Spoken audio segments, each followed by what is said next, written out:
everyone, I'm Dhruv Shah, and this is my GT project for designing spaces. It's all about architecture and math in architecture. So first here is two patterns I found intriguing. First is concentric circles.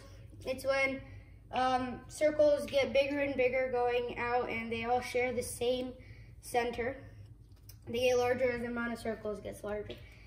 Next is tessellation. Tessellation is when a bunch of specific shapes fit together and they form no gaps or overlaps. A couple common questions for architecture is, what is architecture? Architecture is the designing, planning, and laying out of your whole structure and all the rooms. What does an architect do? An architect is not the person that constructs the building. An architect is the person that designs the building. They do have to stay in communication with the builder though. They are professionally licensed.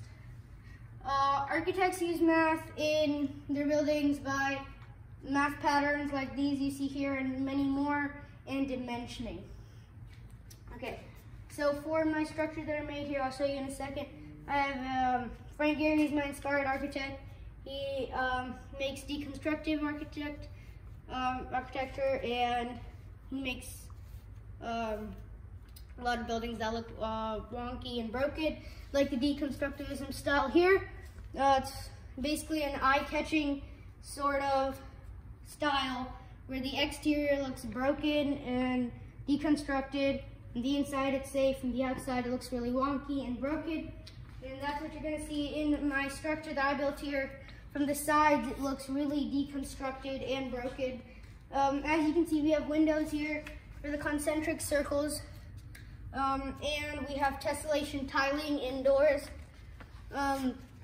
And yeah, it's basically a top story house, bottom story house, both connected with deconstructed roofing on top and more windows. So, if we come back here, here's basically a timeline of how I made it.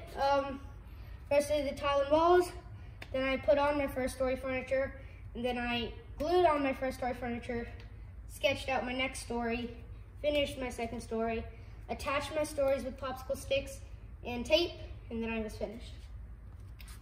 Okay, so a big part of architecture is dimensioning. You have to have the dimensions of everything before you start anything. So I took the dimensions of every room, and obviously I had the concentric circles and tessellations, math patterns in my structure. And these are designs for my two stories, and you have to have the designs done before you start building the structure for the house. So thank you.